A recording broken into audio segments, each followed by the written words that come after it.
પક્ષ બાબતે હું તમને કહેવા માંગુ કે આઝાદીના 78 વર્ષ થઈ ગયા. આઝાદીના 78 વર્ષ થઈ ગયા.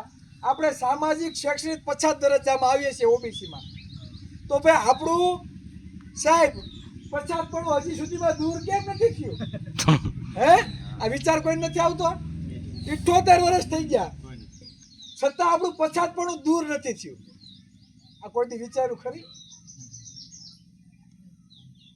શિક્ષણ અને આરોગ્ય 200-300 રૂપિયા દાડીએ જતો હોય તે વ્યક્તિ, તે પરિવાર, અને કરોડો કે અબજોપતિ કે ઉદ્યોગપતિ હોય તેનો પરિવાર, આરોગ્ય અને શિક્ષણ બેયને એક સમાન મળવું જોઈએ, આવું બંધારણ કહે છે.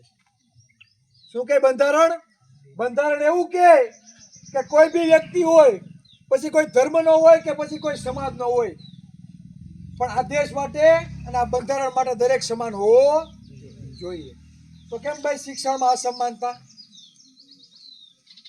તમે કોઈ સિટીમાં જાઓ કે તમારા ગામમાં કે તમે ભાવનગરમાં જાઓ, જે આર્થિક રીતે સદ્ધર છે, જે લોકો આગળ નીકળી ગયા છે, તેના બાળકો બધા કોઈ સીબીએસઈ સ્કૂલમાં ભણતા હશે, કોઈ ઇંગ્લિશ મીડિયમમાં પણ ભણતા હશે. ગામડાની સ્કૂલો ને આ લોકો એવી હાલત કરી નાખી. શિક્ષકો તો બધા વેલ એજ્યુકેટેડ છે, બધી એક્ઝામો પાસ કરીને તેમાં લાગ્યા છે, પણ જાણી જોઈને સરકારી સ્કૂલોને એ રીતે હાલત એની કરી નાખી છે કે તમારા બાળકોને યોગ્ય શિક્ષણ મળે નહીં. કેમ સરકાર એવું નથી કહેતી કે જેટલી પણ ગુજરાતી શાળાઓ છે સાહેબ, જેટલી પણ ગુજરાતી સરકારી શાળાઓ છે, ચાલો આપણે ઇંગ્લિશ મીડિયમ કરી દઈએ સાથે સાથે. જેને ગુજરાતી મીડિયમમાં ભણવું હોય તો ઠીક છે, અને ઇંગ્લિશ મીડિયમમાં ભણવું હોય તો પણ ઠીક છે. આવું કેમ નથી કરતી? એનું કારણ છે કે 90% સમુદાય એમાં સૌથી વધારે આ કોળી સમાજ, ઓબીસી સમાજ, એસસી એસટી સમાજના બાળકો ક્યાં ભણે છે? સરકારી સ્કૂલોમાં. જો તમારા બાળકો અંગ્રેજી બોલતા થઈ જાય, તમારા બાળકો શિક્ષિત થઈ જાય અને તમને ઉત્તમ પ્રમાણનું શિક્ષણ જો આપવામાં આવે જેમ પ્રાઇવેટોમાં આપે છે, તો તમારા બાળકોને ખબર ન પડી મોટા થાય એટલે કે લોકશાહીમાં જેના મત એનો રાજા? હે ખબર પડી કે નહીં કે ગાંધીનગર ખીચડી રંધાય છે? એટલે તમને યોગ્ય પ્રમાણમાં બીજાની જેમ શિક્ષણ આપવામાં આવતું નથી. આ રસ્તા જોઈને કઈ લાગ્યું, કઈ વિચાર આવ્યો? બાકી અમને તો આવ્યો કે આ 10 વર્ષથી આ લોકો કયા નશામાં હશે તે આ વિસ્તારના રોડ, રસ્તા, પુલ જુઓ તમે. નવા બનેલા પુલે અમે તો જોયા, ફોટા લીધા ને વિડીયો લીધા, એનાય કાંકરા નીકળી ગયા.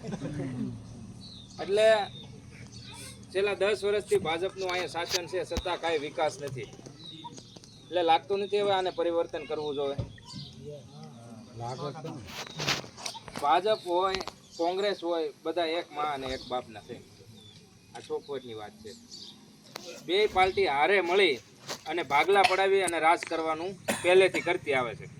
આજ સુધી આપણા સમાજનો કે નાના માણસોનો કોઈનો વિકાસ થયો નથી. એટલે હવે મતદાતાઓને જાગવું પડશે, આપણે જાગવું પડશે. કેવા વ્યક્તિને છૂટાઈને મેકલવા એ આપણે જોવું પડશે. ભાજપમાં જાય એટલે મોઢું થઈ જાય બંધ. તમારે જેટલા ખાવા એટલા ખાઈ જાઓ, નાળા ખાઈ જાઓ, રોડ ખાઈ જાઓ, રસ્તા ખાઈ જાઓ, પણ બોલો નહીં, આમાં નહીં થતા. બાકી બધી છૂટ છે, બોલવાની છૂટ નથી ત્યાં. પણ આપણે બોલે એવો નેતા ત્યાં મેકલીને તો આપણા વિસ્તારના વિકાસ થાય.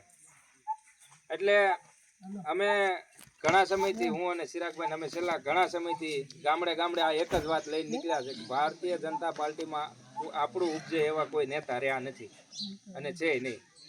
એટલે હવે સરકાર બદલવાની છે અને હાથે હાથે નેતાય બદલવા પડશે, તે ભેગું થાય.